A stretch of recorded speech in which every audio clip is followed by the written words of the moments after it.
And we are back with another episode of From the Rafters. Sam and I are joined by Max Lederman of NBC Sports Boston. How you doing today, Max? I'm doing great. How you guys doing? Good. Pretty good. Getting excited. We have a fun week next week, so Yeah. finally some new stuff to talk about. We don't have to completely dig for topics.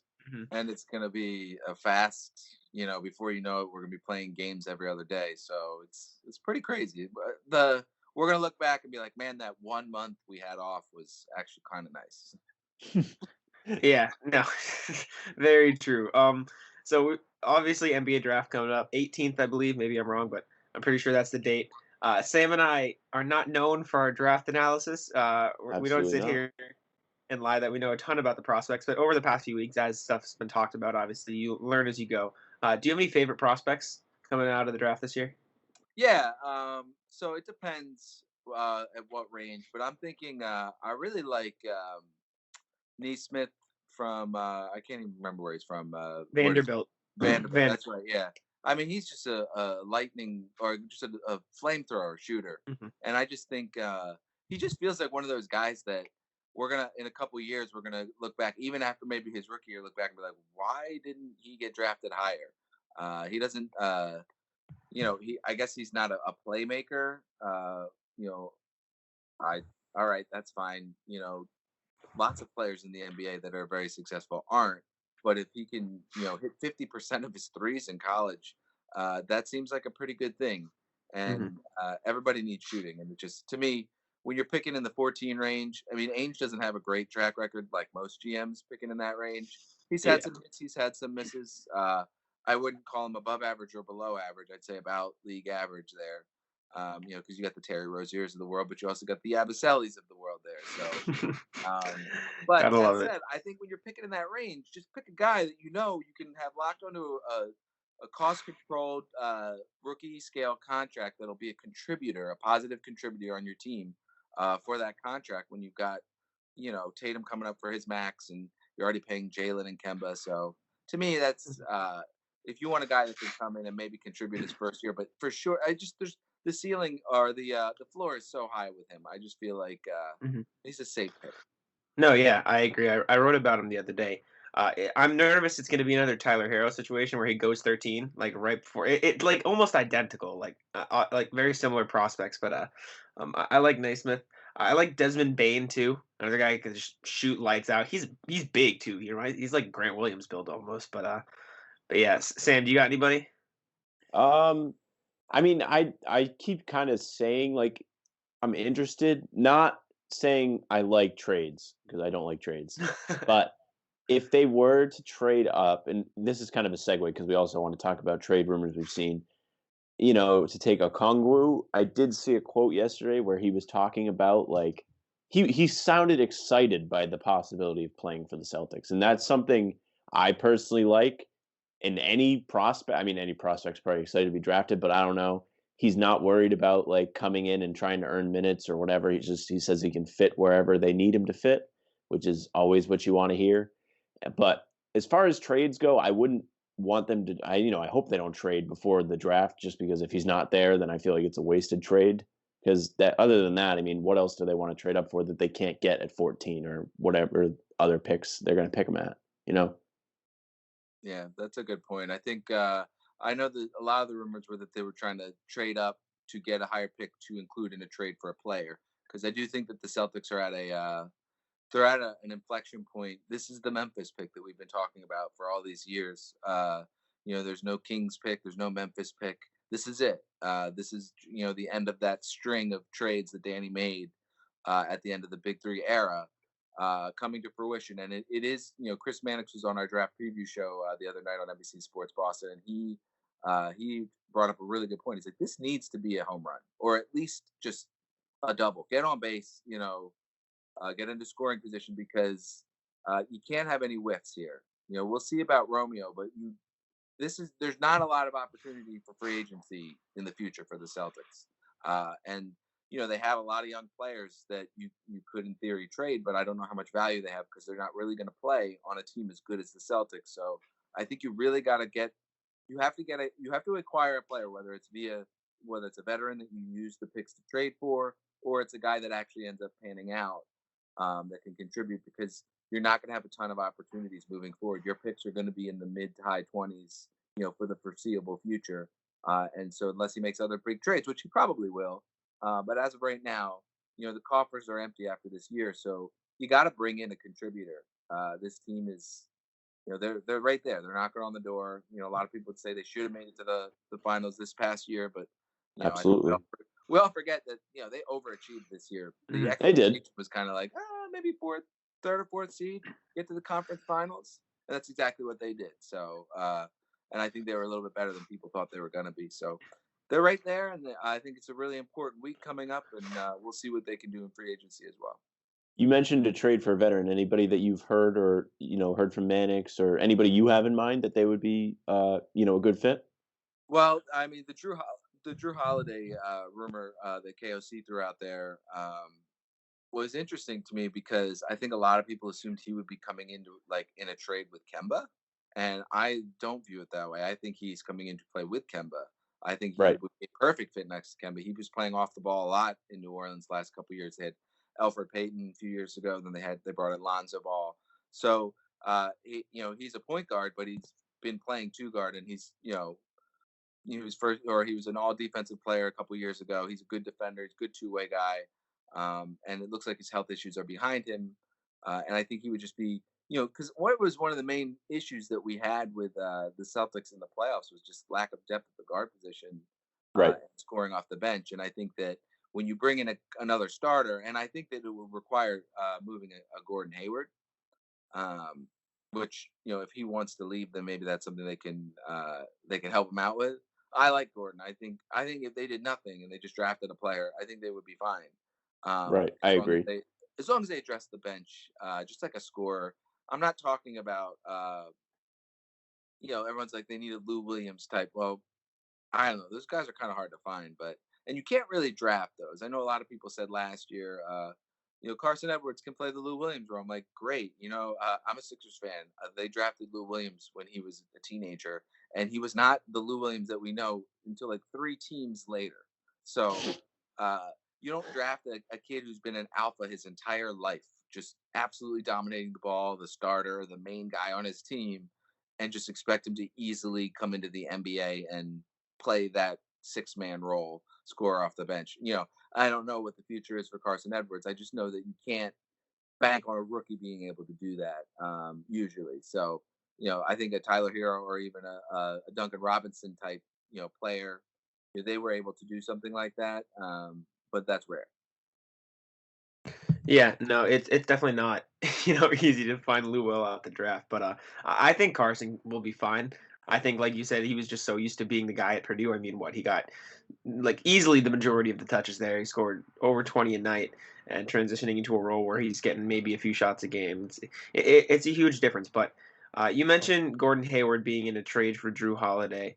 Do you think that the deal, because this is something I think that's been thrown around, could possibly be a 3-team trade with Indy, send Gordon there, Miles Turner here, Andrew Holiday here, and something like that? I've seen that rumor a few places. How do you think a deal like that would go down, or do you think it would be possible?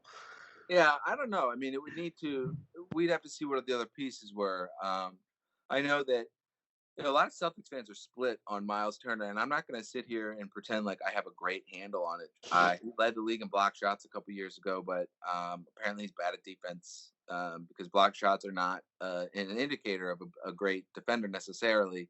I just know that he has issues rebounding. To me, it's like we're asking for and he's not the similar player as Al Horford, but I just remember the anger surrounding Al Horford not getting 10 rebounds every night. I mean, you're going to bring in a 7-footer who can shoot threes. That's not going to he's going to rebound. You get 6 rebounds a game.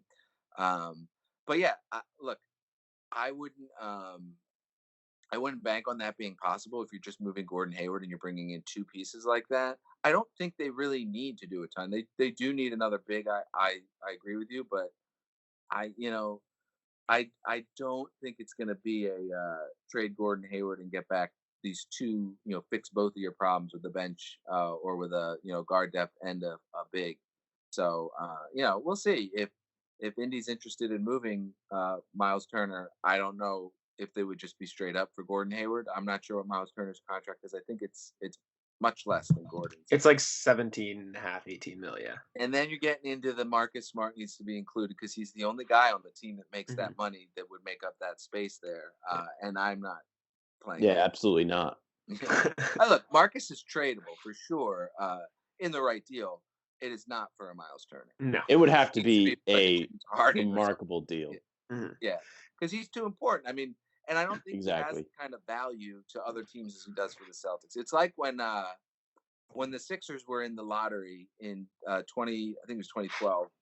And I'm sorry if it was 2011. I can't remember. Maybe it was 2010. I don't know. Whatever year John Wall was drafted number one, we had already had Drew Holiday on the team, and I remember watching the lottery. We got the second pick, and my brother and I were upset because we wanted John Wall, but then we were like, Drew Holiday wouldn't have retained the same amount of value to other teams because we watched him every game and we knew his promise, but it would have been harder to move him for value than if they had gotten that first pick and gotten John Wall. So you can kind of argue the same thing with Marcus Smart. I think he's more valuable to the Celtics than he's perceived around the league.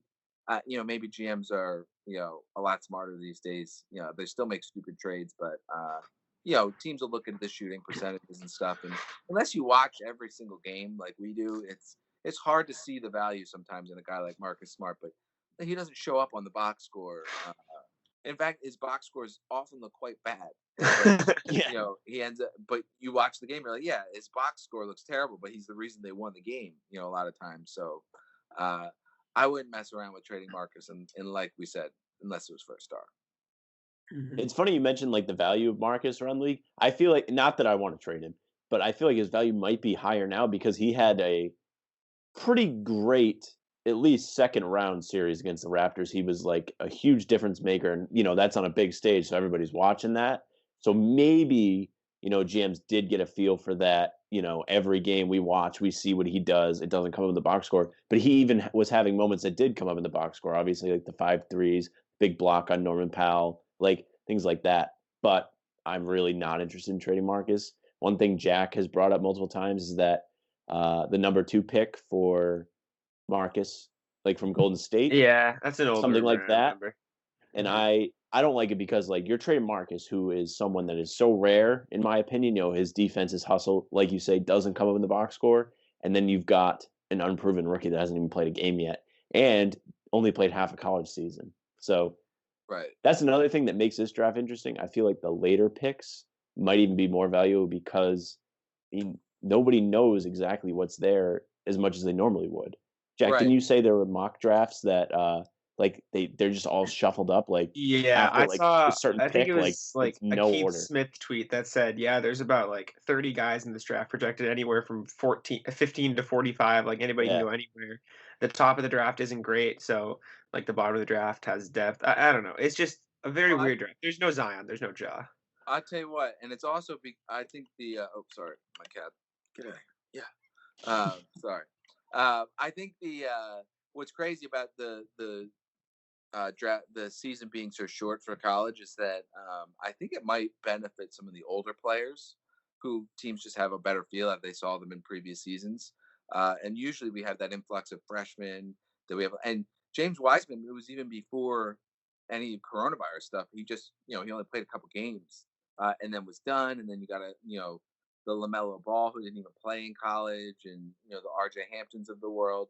So there's a lot of guys that you just don't have like really good comparable tape on. So I think it may be it may come down to the guys that are a little bit older are overvalued, or they're just safer. And I'm all for when you're early. And it really depends on where your team is. Taking the swing at a guy like a Romeo Langford, who's just a freshman, who's got a lot of promise, got physical attributes and stuff like that, versus taking just the solid, like what the Sixers did last year. They took the Celtics drafted him, Matisse Thybulle. But they took a 4-year guy who was old, who's like, you don't see a lot of progression from guys that age. They don't add a ton to their game. They don't have the necessary upside that a freshman would have. But he came in and he played a role. And when you're a team in a situation like the Celtics are, you need guys like that. They took a guy like Grant Williams, who was, I think he can add some things to his game, but his body is like his measurements were very similar to Draymond Green's, but Draymond Green when he was in college was doughy. He was real, he was a little bit chubby, and he worked in his first couple years in the NBA to improve his body, and that's why he was able to take the leaps that he took to go from a second rounder to, defensive player of the year, and so important. Get out of here! Sorry, my cat. Um, so and I don't think Grant Williams has that kind of upside because he's got like a 0.2% body fat. He's just already incredibly jacked.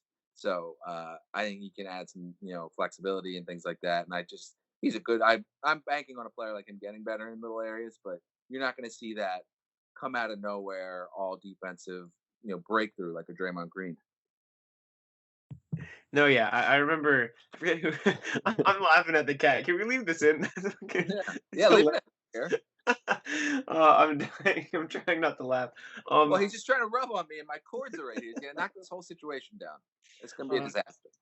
It's so funny. I forget who we had on the show that said this, but they mentioned Grant Williams just came in the league and he's already like pretty much the player he's going to be, but that's also a player that can play in the league for like 15. I think it might have been Sean Grandy. I'm not positive. Yeah, probably. Yeah. It's a very smart thing. He might know.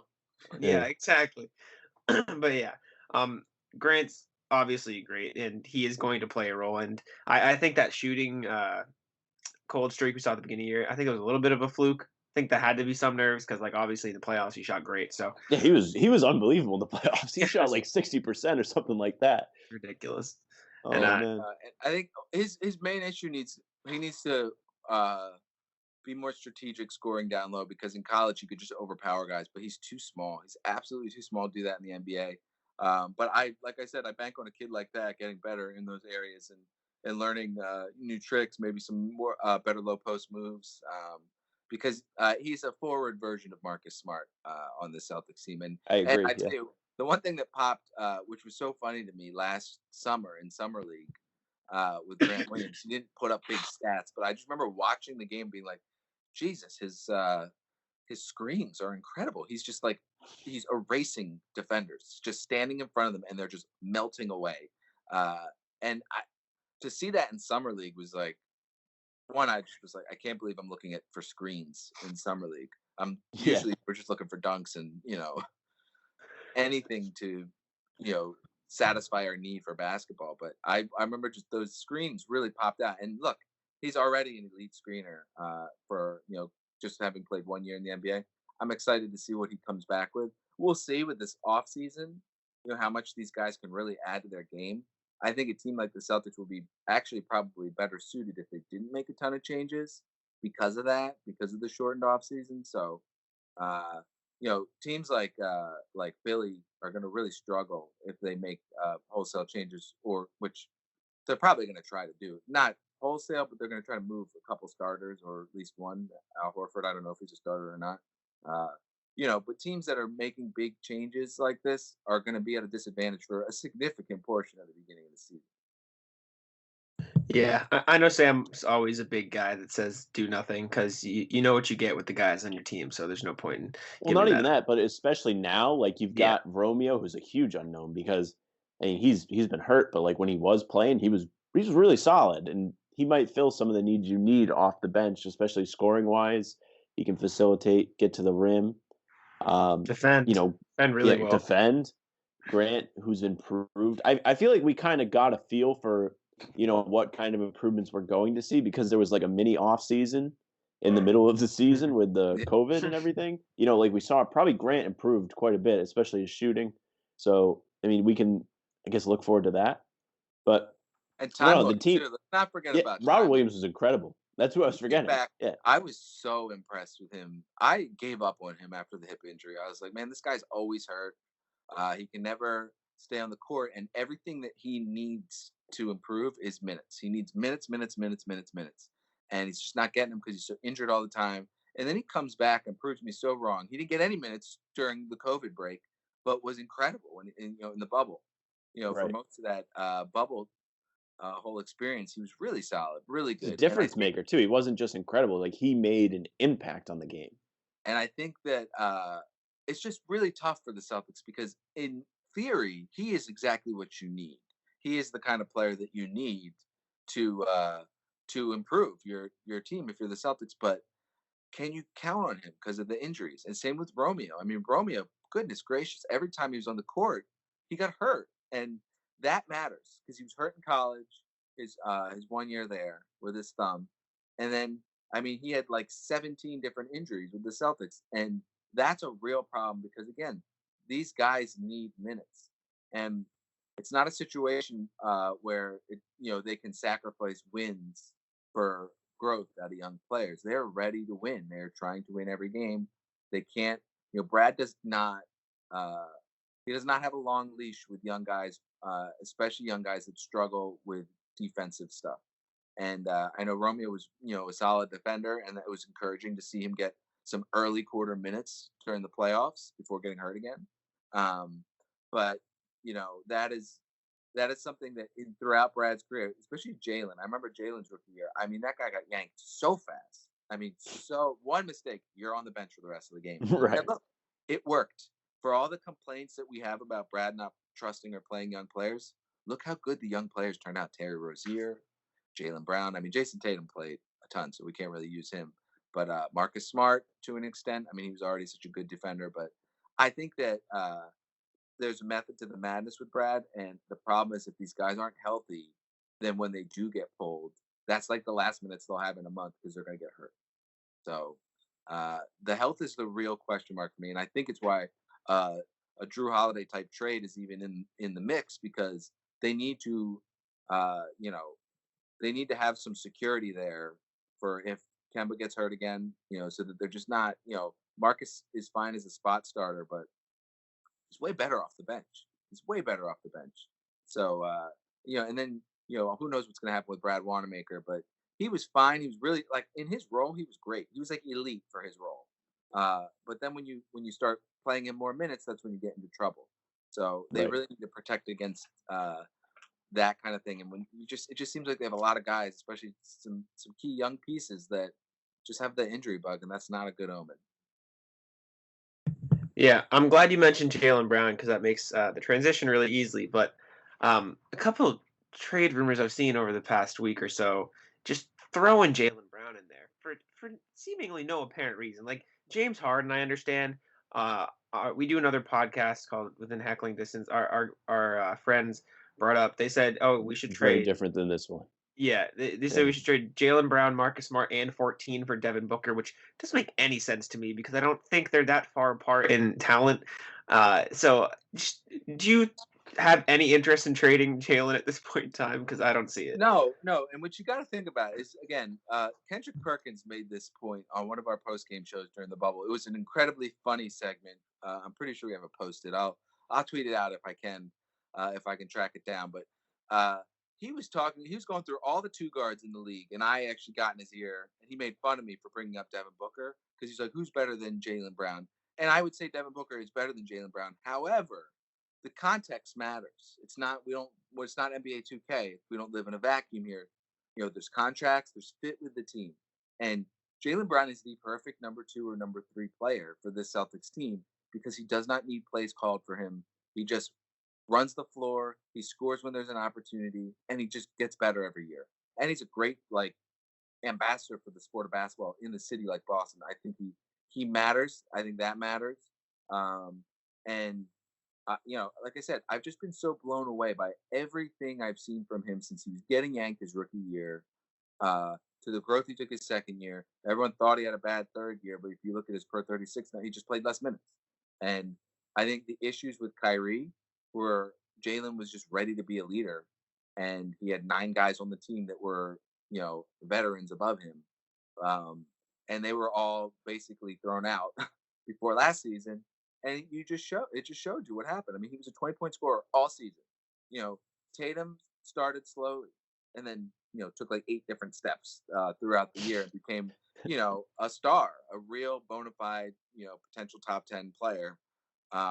And Jaylen, I think when we start to see the top 100 list come out, I mean, God, I don't even remember where he was the previous years, probably in the 60s or 70s. He was below Smart. He was like rated worse than the Marcus Smart, which I'm no rag on Marcus Smart, but like at this point, come on. Right, and those days are over. It's gonna be. I would say he's probably 30s is probably his floor at this point. He's moved into that borderline all-star because he's just so incredibly solid. I mean, so solid. 20 points. I remember we started doing gambling segments while we were in the bubble for our pregame show. And every time I saw his over-under at like 18 and a half, I was like, we have to talk about this. Because the man hasn't scored under 19 points in like 10 straight games. He's incredibly consistent. He doesn't need, if he's asked to carry a team, I think that's when you'd be maybe getting into a little bit of trouble, but you're not. You're just asking him to play, Robin to Tatum's Batman, and it's perfect. And when you bring in a player, if you're going to bring in a player like Booker, who knows how that's going to work? Maybe it would, but I just, for the cost difference too. I mean, Jaylen's contract, when he signed that, I remember being like, man, that's a good deal for him. I didn't think it was terrible for the Celtics, but I was like, that's, I'm surprised that he signed that. And I'm surprised that the Celtics signed that. And now it looks like a bargain again. Like, it's a steal, yeah. Once again, with like the Avery Bradley, the Jay Crowder type, where it's just like, he's smart about when he signs guys before, to those extensions. Remember, he hadn't signed a rookie to an extension since Rondo. So it was like, it was a big deal that he did that.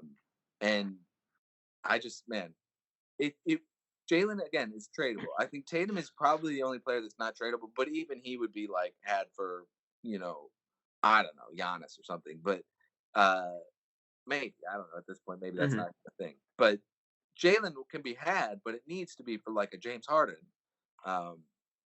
Not for, a Devin Booker, who I think if you're putting them next to each other, Devin Booker is a better player.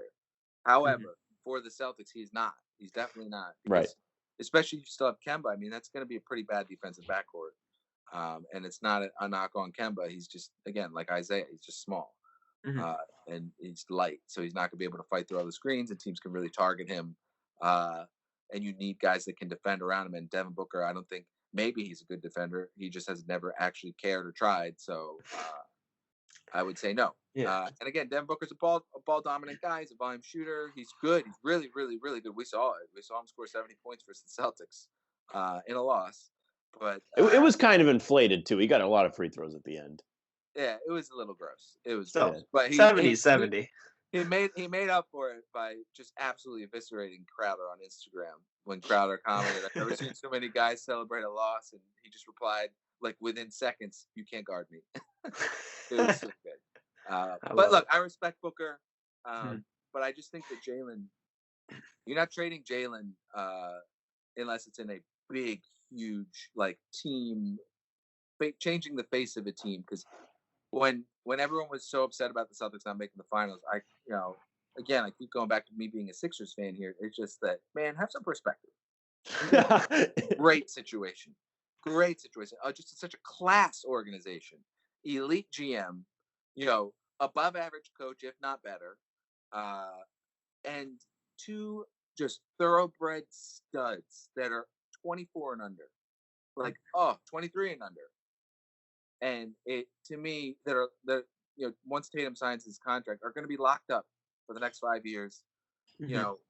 Celtics fans should be very happy. And it, like I said, you really need to convince me why you would want to screw that up. It would need to be something major. And again, as much as everyone wants to win a championship now, the Celtics do too, but they're not going to sacrifice years and years and years of two just studs for a short shot at one title. I mean, the Celtics are not about winning one championship. They're about winning multiple championships. And, even the Big Three era should have had more than one. They had some bad injury issues with Perkins, and then KG in 09 and Perkins in 10 that kind of that made it so that they only won one. But those guys were also in their 30s. And these guys are young 20s, under their mid-20s, and have so much growth left. It's an incredibly enviable position. Credit to Ainge for that Brooklyn trade, and credit to making the right picks. The third pick overall, boy, there's been a lot of busts there, and he just knocked those right out of the park. Don't screw it up. Yeah, you've got me missing watching Celtics basketball now, man. I'm I can't wait. It's closer than you think, but Dude, hold uh on really quick. I track what I call the golden stat is the Jays 20 plus when the two guys mm, when they both Yeah. score 20. It's getting harder and harder because almost every game now. But their win percentage during the regular season they only lost once. They were like I think 16 or 17-1 when they both scored 20. It's like to me that's like man, I'm starting to tingle a little bit here. yeah. Like that's what Celtics fans should be going like frothing at the mouth when they see that. Those two Oh yeah. studs when they when they come together and score 20 plus, or when they assist each other's buckets. Ooh, man, those should count Mhm. for extra.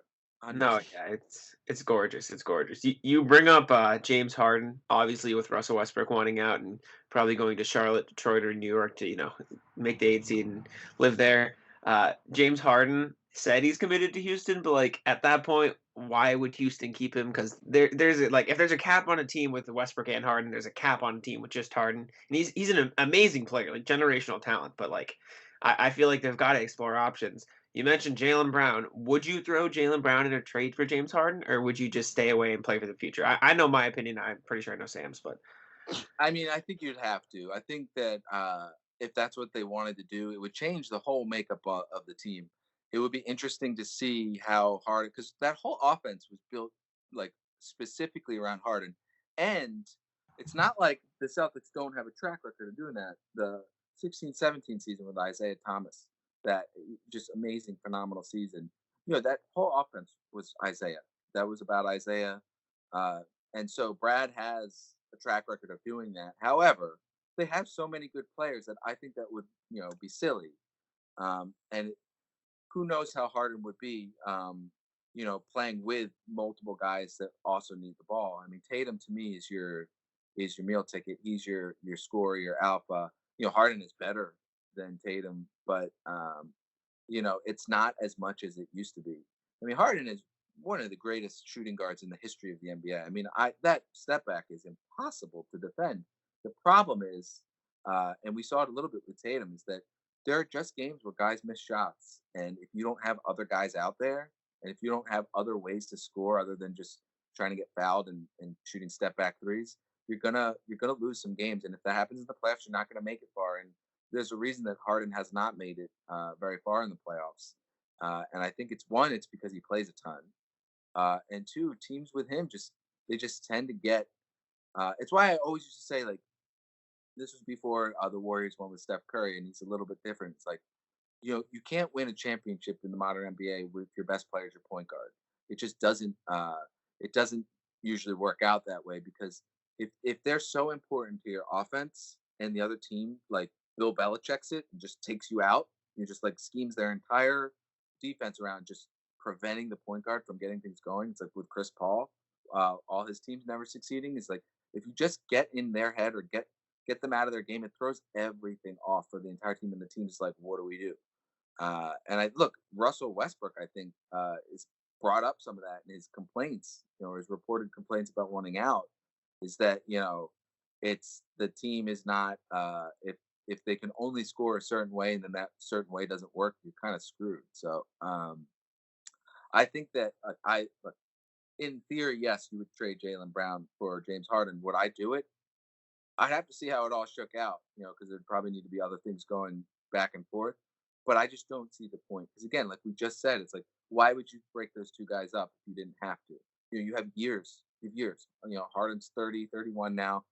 He's still going to be good for a long time, but it just to me is like, you got that contract. Jaylen is like Jay Crowder if Jay Crowder were great at offense and defense. If Jay Crowder were better, like I used to get made fun of all the time for talking about how valuable Crowder was in trades. I'm like, it's because he's a starter who makes $7 million a year. No, now you have it's years later and salary cap has gone up and stuff, but you have a stud in Jaylen Brown who's only making 20. I mean, that's a different degree of the Jay Crowder situation where it's like it's not just the player himself; it's that contract that's so valuable. So you need to be hitting a home run. And maybe James Harden is the home run, but I don't know if I would tinker with something that was so close to going to the championship. yeah. Yeah, and like you said, the best is yet to come. And they've already been on the cusp of the finals twice now. Should have made Right, it twice. right. It's crazy. They've been to the conference finals twice, both of them. It's crazy. Oh no, Brown's been 3 times. Three Brown's times. been 3, yeah. So it's really nuts. The level of success they have. Again, it's not something that I would mess up unless, for some reason the Celtics think they have to do it, because there's just not a reason right now. I think that they're good enough to make it to the NBA Finals as is. I think they will tinker and they will fix their roster a little bit. Try to fill in some of the margins, but other than that, again, people are like, well, you need a big to guard Joel Embiid. I'm like, well, who can guard Joel Embiid? And also, they beat them. They swept them in the first round without a big that can guard Joel Embiid. So, again, there's nobody that can really do those things. You're asking for something that doesn't exist. So maybe just be okay with the extremely affordable Daniel Tice, who is just rock solid, and hope you get some growth from Robert Williams and maybe add a player in the draft or in free agency that can be a better version of what Enes Kanter was, and you're golden. I think the draft is their best bet because, I'm pretty sure Tice's contract is up after this season. He's going to make more money. He's probably not going to sign back because he's so, unless he's really loyal or something like that. Not sure about that. He might be. Foreign players tend to be loyal, I think. But, if you draft a center, they have a year to kind of do the Brad Stevens thing where they hang out and watch and learn and get spot minutes, and then the next year they have a chance to jump.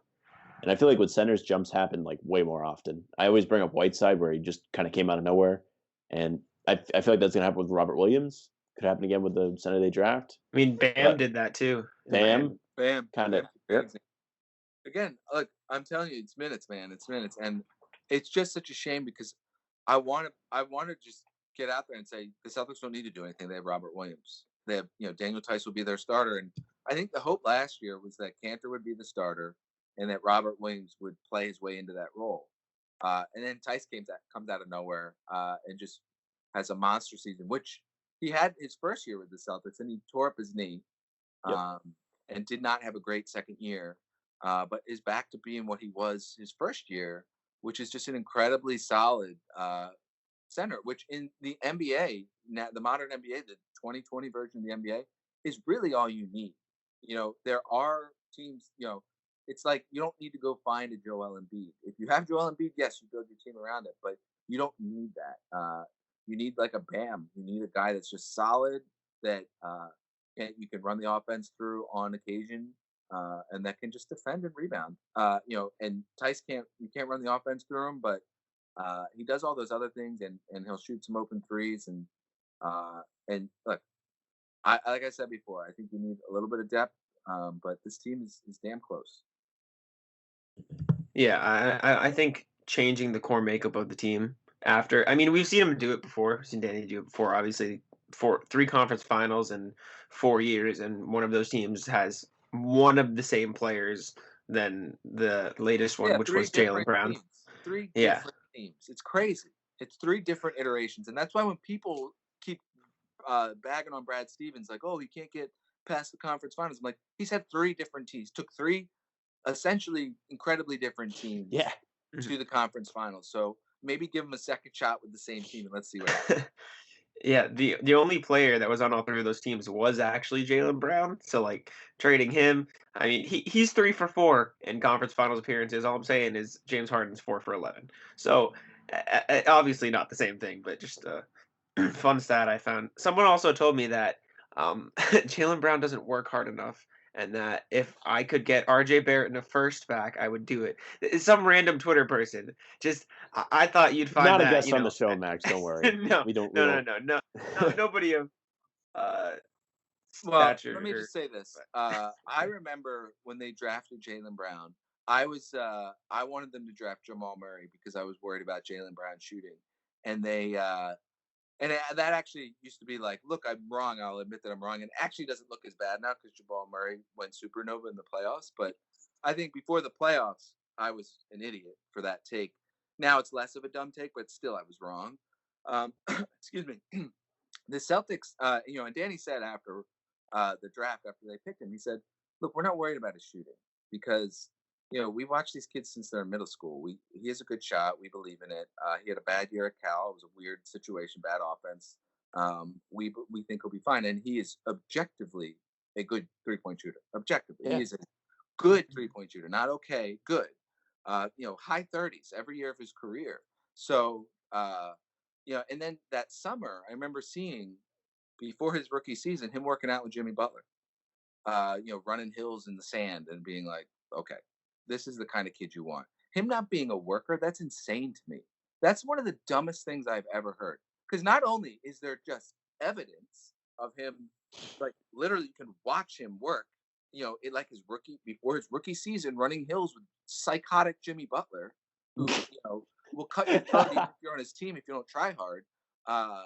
And then you see the proof in the pudding, the growth that he takes every single year. I mean, it's again, and it's annoying your listeners right now. They keep going back to being a Sixers fan here, but like, I'm telling you, man, like watching someone like Ben Simmons refuse to even shoot threes, and then watching Jaylen Brown improve every single year with his left hand this year, the soft little finishes. Because Jaylen, his rookie year, and to an extent his second and third year, it was maddening how like he was so good at getting to the basket, but his touch was just brutal. It was just bouncing balls off the rim and off the backboard. And it's good now. He's got a little floater game, but the soft lefty finishes, I'm like, man, that's like proof of practice right there. That is like such an endorsement for working hard. And to hear that someone said that he's not a hard worker, I mean, yeah. Send the state. If they have kids, they shouldn't be allowed to raise them. I'm sorry. No, I made sure I found the tweet. Yeah. I called him a moron. I have the quote for you. I'm not. I don't endorse slandering people on the. I'm just kidding. I do all the time. I love it. The quote was originally he came with my tweet was something along the lines of the Celtics win, and Twitter goes the Celtics team is the best, C's fan for life. The Celtics lose, and people are saying fire Brad Stevens, trade Hayward, blah blah blah. And he goes, his response to that was, I'd trade Jaylen Brown if he doesn't become obsessed with basketball. If he's obsessed over it, he'd be a top 7 or 8 player. That conversation went down, and this is the reply that just got me to just like pretty much stop responding to him.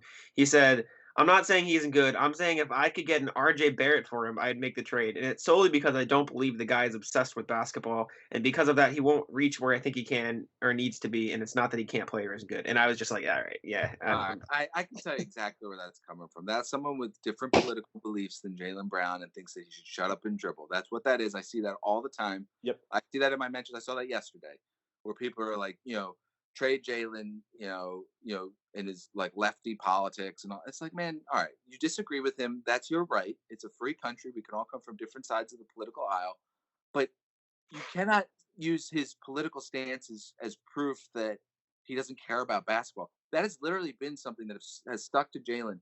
There were people that said, is he too smart? Does he love basketball because he plays chess?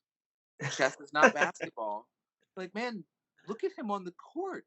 He's an incredibly hard worker and a great basketball player, and just comes back every single year better. It boggles my mind. I mean, look, sometimes I chew gum and I walk, and it's crazy that I can do both. But, these fine-tuned athletes are more than just basketball players. And the fact that Jaylen is like very out there about being more than a basketball player does not mean that he doesn't love basketball. But look, you can care about multiple things. Like, I'm on a podcast right now with my cat. I love my cat, but I'm also talking on a podcast. And I feel like I'm doing a pretty good job of doing both. Petting my cat and also talking on a podcast. I'm not does he care about the podcast if he's petting his cat? I mean, come on. What are we doing here? It's nonsense. I'm dying. That came out as like back in September, but I always bring it up because it makes me laugh. I tweeted back at him. I'm like, if I work in McDonald's, I don't live in McDonald's 24 hours a day, right? I'm allowed to do other things. Like, oh man, it's so many crazy. I stand by that. You should have to take a test to tweet about the Celtics. Like, you should have to get like an 85. I don't know. I enjoy some of the dumb tweets, though. It makes me feel so much better about myself to see how dumb some people are. Just makes us as fans look bad. That's what I don't like. Yeah, but you know what? Again, I witness a lot of different fan bases from all regions of the country. They all suck. There's people that suck in every fan base, and we say, "Oh, it's typical of a blank fan to do this or a blank fan to do that." Come on. The only fan base that's like, I think, different than any other fan base in any sport is really just the Bills, because they're next level on so many different ways. And thank God for them. But I just tweeted out today about the dildo. I mean, who could ever forget that? Throwing dildos on the field. That's Jumping through special. tables. That is a special thing. So, Legendary. but every other fan base is the same. Basically, there's a lot of loud idiots, but generally people that just like watching sports. Oh yeah, I mean, every fan base is crazy, but to be called the mafia, you gotta be doing something special, right? And in terms of NBA, like I would say they are all pretty similar, except I don't see anybody Photoshop jerseys like the Miami Heat. Like they're No, A1 what are you talking when about? it The comes to. Lakers. True, The Lakers Lakers are must bad have too. like a team of like amateur Photoshop people that they just like are like, all right, like we want to stir up some rumors on this guy today. Just do it. Yeah. They did. The Heat fans Photoshop my daughters in Heat jerseys before the playoffs. Did they really? Yeah, it was good. It was really funny because they man. they did one to Deuce, and I was like, oh, I told you guys the Heat fans were the worst. And then they're like, don't ask for it, Max. And then they send my banner on Twitter is my two daughters, and they put a Heat jersey. It was actually quite cute and adorable, but that's as long as it's in good fun. Which it's an improvement because the Heat fans used to be real nasty. Well, that's because they had LeBron, and LeBron people are the worst. It was so right after LeBron left. I can't even remember what it was, but it was just like I got into like multiple fights with Heat fans that turned like into all right. I have to report this account for those disgusting things they said. And you go back, and I tried to find some examples before this playoff round to like say this is what we're dealing with. Every single one of the nasty like comments were all from accounts that have been deleted or suspended or so. I think they've purged the nastiness out there because I mean it was a pretty enjoyable Twitter experience during the playoffs. I didn't have a ton of nasty encounters with fans from any of the fan bases really. I think Philly fans were just like our team sucks, we're not going to make it, and Toronto fans, I don't know, do they even have Twitter in Canada? Raptors fans pissed me off a fair amount. Raptors fans, the most viewed one of my Celtics weird Celtics hits that I did on post game show on YouTube. One of the most viewed one was one where was about the Raptors, and they were vicious in the comments, but funny vicious. Like they some guy made fun of me for what I was wearing, and I just said thanks for watching, and somebody else replied, Max, don't listen to them, you look great. And I was like, oh, thanks, I appreciate it. He's like, just kidding, you're an idiot. And it was like it was great. I was like, oh, well played. So, but yeah, they're active. Toronto fans are definitely active, but I didn't experience any negativity during the playoffs with them, and the Heat fans were fine too. Like I said, fans suck everywhere, but most of them are good. I had a really funny interaction with the Raptors fan. I don't think I'll be able to find it, but it was just something like really stupid. And he came back and was like, your mom or something. And I was like, oh, what I remember that. Oh, He was complaining about like the free throws in game 1 because I was in on this too. I remember that. And like he was saying like the Raptors weren't getting any calls or something. And Jack, like I think I might have went out on it. I was like, what are you talking about? Like this is like the free throw situation right here. Like this is like 22 to 24. Like it's the same. And then he was like, your mom or something like that. I love it. Like, I love what? it. When in doubt, bring up somebody's mother. Oh yeah. I tell you though, but yeah, the complaining about the refs it's universal. I know I used to think it was just Celtics fans, and mostly because Tommy, God rest his soul, but it's not. It's every fan base thinks that the refs are out to get them. I literally have to argue with Celtics fans, people I'm friends with, and be like, what incentive does the NBA have in rigging the game against one of the most storied franchises with the largest fan base on the planet to not have them in the playoffs? Like, do you really think that they'd rather have Canada move on? That hurts their TV ratings. Like, I'm being objective. Like, I'm not trying to make fun of. Like, it's bad for the TV audience if you have a team represented in Canada. So they wanted. Look, if you thought that the NBA wanted anything other than Celtics, Lakers, you're crazy. That is just that way better than Celtics or than Lakers Heat. So I think that certain refs are just bad.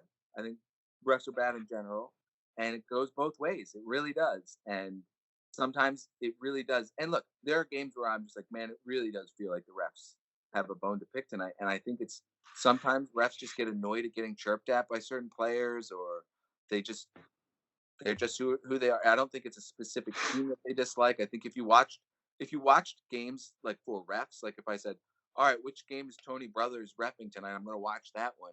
I think you would see that he sucks in every game, right? It's not just with the Celtics. I'm surprised they don't have like more like accountability as a ref. You know, like if a player goes out there for a whole season and he shoots like 25%. Oh, your mic got muted, Sam. I think your controller died. Sam? He's got his headphones on, so he can't hear us. No. See, he has his mic plugged into his Xbox controller, so he can't hear or like speak. Is that what happened? Right? Am I good now? Yeah. Yeah. Your controller My died? controller just I'm on my Xbox and my controller loves to just cut out. Love But it. I don't know where I cut out. But I was saying like, yeah, like you know, if a player shoots 25% for the whole season, they're not going to be on a team the next year. And Tony Brothers has been like a bad ref for like the longest time, and he's got a job and he's in the marquee games in the playoffs. There's no accountability for refs. Yeah, it is. It's again. I'm very pro union in just general in industry, but it's unions, man. It's unions. They're not going to fire any of their own. They're going to protect even the bad ones like Tony Brothers, especially when you have seniority like that. Yeah. And But how does he get seniority? That's the issue.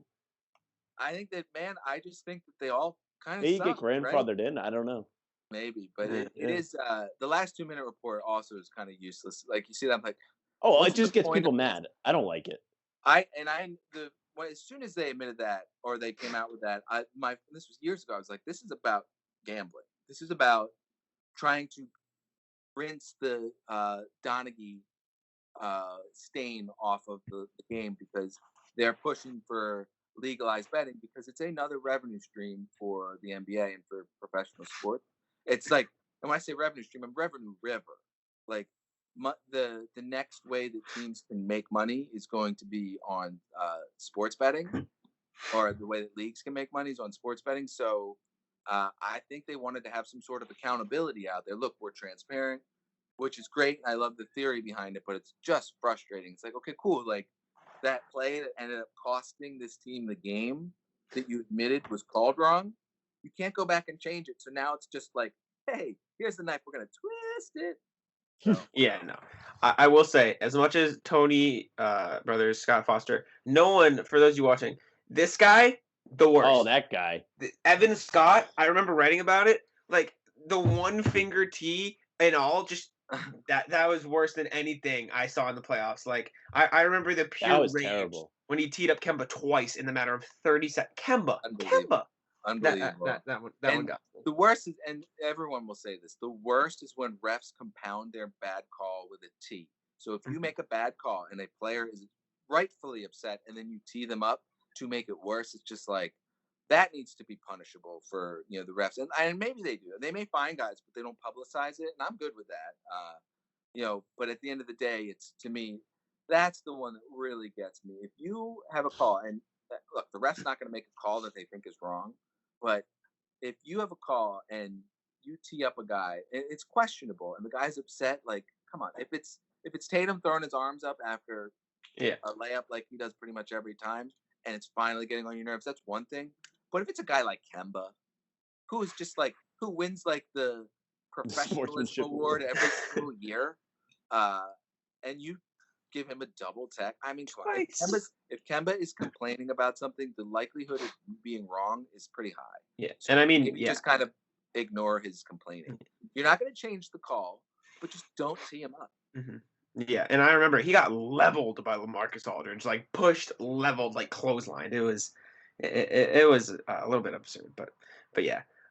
The last thing I kind of wanted to bring up here, I know Sam and I want to talk about it. Jerseys are coming out for next season, and 76ers, we know you're a Sixers fan, released their jerseys. See you shaking your head. Thoughts on their jerseys? I mean, it's so the Sixers did a great thing. They hired Doc Rivers, just the perfect coach for that team. I love Doc. I love him. Great pick. They hired Daryl Morey, the perfect GM for that team, with a roster that looks like unpenetrable. You cannot do anything to fix that roster unless you have Daryl Morey. Oh, they got Daryl Morey. Great. And then they just come in with this own goal out of nowhere. It's like Own goal. And then the audacity in the press release to call this is for the new Philadelphia. I'm not going to swear, but again, it's a crappy jersey. I don't really care about the stupid 4th or 5th jersey, but you teased us with the throwbacks. You had Iverson in all black, and you kept teasing us with these, making it seem like you're going to go back to the black jerseys from the Iverson era, which, again, none of us really liked. The jerseys that they have now are great, but as a throwback 4th jersey, I was really excited to see Ben Simmons, Joel Embiid in those uniforms for one season as like an alternate. And then you come out with the Boathouse Row. Look, it's an iconic part of Philadelphia, sure, but it's boathouses where they do like rowing, where like Ivy League's rowers show up. It doesn't exactly exemplify the city of Philadelphia. You know what I mean? Like, it's fine, but then like to double down to this is for the new Philadelphia, it's just you could have just come out with it without teasing that it was going to be the Iverson one. I mean, goodness gracious, it's ugly. Oh, it's awful. But again, that's what these jerseys are. These alternates that come out with, most of them, especially this year, are terrible. Mm-hmm. Oh, like there's so many, like New Orleans, gross. Which one is that? I didn't. It's see got that. like the little saint symbol. 3 of them. That's it. And that's it. Yeah, like nothing else. Like they had some pretty good ones last year. Mm-hmm. And then what Phoenix is? Oh my goodness. Phoenix is like, remember when Utah had those like gradient Mountains. orange, yellow ones like Yeah. a couple years ago? They like took that idea, but like instead of gradient, they're like, let's make it look like a crappy Photoshop all pixelated. And it's just really bad. It looks like Minecraft, like all blocky and stuff. It's just, and there's like, that's the only ones I can think off the top of my head. I mean, there's like maybe 2 or 3 that are actually. Oh my god, that New Orleans one is terrible. Yeah, there's some really bad ones, but again, that's what these are for. They're look. I like shooting your shot, but the way that the Sixers handled it was what was really annoying. It just shows you how awful that ownership group is, and the head of that front office above Daryl Morey and those guys. Just like these guys, they give themselves credit for like the increase in season tickets. It's like, oh, do you think maybe it was the Joel Embiid and Ben Simmons drafting that maybe had something to do with that? Having 2 young stars that are exciting and entertaining. Mm-hmm. Oh, no. It's your marketing team that did great for those season tickets. Get out of here. Some of these jerseys are terrible. I'm looking at all of them. Oh, they're Celtics, terrible. You really see that contrast between what a good organization does. Look, the Celtics, I was not a big fan of their whatever edition jerseys were last year with the Celtic writing, whatever that was. Wasn't a huge fan, but whatever. They didn't come out and try to like defend it and lash out at the fans for not liking it. Mm-hmm. I mean, come on. And the Celtics are one of the teams where there's not a ton you can do that's not really outrageous other than change the colors. I think the ones that they had a couple years ago that had the green with the yellow. It was the yellow, but like the yellow piping around the white. Lettering. Yeah. And then they did the reverse of those, where it was white with the green lettering with the yellow pipe. To me, those were perfect. Those are good jerseys. The earned ones that they had that year. Yeah. And then the ones that they used to do on St. Patty's Day. Those are my favorite. Gold. Yeah. Those were they were gold, right? They had the gold letters. Those to me are like some of the best alternates you can have. I don't love the black ones, but I don't hate them either. I was not a fan of the Parquet Pride ones, the gray ones. Anything gray is just bad. Yeah. I mean, there's ways you can do it. If it was just like their green jerseys, but instead of green, it was gray, it might be fine. But they were short sleeve and the parquet pattern and stuff. Like, it's a floor, guys. We're talking about a floor. You're honoring the surface that you walk on. Like, I don't have my rug respect jersey, like, come on. But do you think there's any good ideas for this year? They haven't released theirs yet. Anything you want to see? There was something floating around, like it was just like, and I don't know if this is real or not. It was just white with like Boston Celtics both on it, and very plain and boring. Like the Rafters. It's supposed to be like it was supposed to look like the Rafters. I don't know if that's real. If it is, I don't like it, but it's not like not terrible. Mhm. At the end of the day, you know, nobody's going to be happy about anything. I think I've seen some people suggesting like go out and lean into their old logo, like the weird looking leprechaun guy that looks like Yeah. he's dancing. Do something like a throwback like that. That would be cool because again, the Celtics have such plain classic jerseys. It's really hard to do anything like crazy. Kind of like the Bruins. You know how the Bruins tried it with the Winnie the Pooh jerseys back in the early 2000s. God, you guys probably weren't even born by then. Those were panned nationally. People made fun of those. And then the Islanders had their seafood shanty guys. Yeah, hockey's had some pretty bad ones. But the Bruins have a pretty classic logo. So they even when they upgrade, it's like, oh, we added like the B is a slightly different font. And it was like, whoa, it's so different. Yeah. But there's certain things, if it ain't broke, don't fix it. Yeah. I think it's smart what the NBA does with these jerseys. They stole an idea from the Premier League where they change jerseys every single year, and it's so smart because you're just selling jerseys. You're selling new jerseys, and I don't think teams would be happy if like the regular jerseys changed every year in the NBA. But having like fun alternates that some years are going to be awful, like the Mavs ones last year that were actually pretty cool, but then they had that weird font. Yeah. But like again, like it's close. You guys got close, and the Brooklyn ones where they're the Biggie Smalls like pattern. Yeah. What it's called, like the sweater pattern there. That was pretty cool idea. The Heat hit big time with those Vice. The Miami Vice ones are incredible. Like and that's that. When we were talking before about those guys photoshopping my daughters into Heat jerseys, I replied, I was like, how dare you Photoshop my daughters in a Heat jersey that's not the Vice, the Vice Knights jersey or whatever it was. Because come on, those ones are fresh. But the ones that they have this year aren't they're weird. Like they're a gradient. Oh, I didn't see it. I just saw it in that I had like all of them in front of me because I wanted to see what you guys are talking about. And those ones, I don't know. That's another thing. It's not broke, don't fix it. Like nobody has a problem with that, so just keep it. But I wonder if they have to make different ones or if that's like, look, we're just trying to sell more jerseys. But I just think, look, have a new one, but also keep the ones that are really good that hit. Like the I think the Nuggets had some ones that were pretty cool that were all yellow a couple years ago that it was just only 1 year and they're gone. So yeah, it's simple things like jerseys. But like going back to the Sixers thing, again, I don't really care. It's just like a fourth jersey. It does not matter. It's just the way that the team reacts to the criticism that just tells you all you need to know about that organization. You won't find that in the Celtics. The Celtics won't push back. They're too professional, and they don't screw up as much. So they have less to push back on. And I tell you one thing about this past week that was really awesome to see, with the passing of Tommy, was the just the amount of Celtics available. I mean, it's hard to get any professional athletes or people from front offices on your shows, but man, it felt like they weren't. But like no one said no. No one said no, and it was such a class move by the organization to come on and just talk and talk and talk and talk. Anybody was available, and it was such a great tribute to Tommy. And I respect the hell out of the organization. And some of the Sixers pods I listen to, they respect the Sixers or the Celtics organization. Even like a heated rival like that can just acknowledge how classy the Boston Celtics organization is. And you know what? It's another thing that I think, unless you have experience outside of the Boston Celtics bubble, you don't realize how respected, the team may be hated because they're good, but the organization is respected worldwide. Mm-hmm. Yeah, Celtics. Do you think they right. could?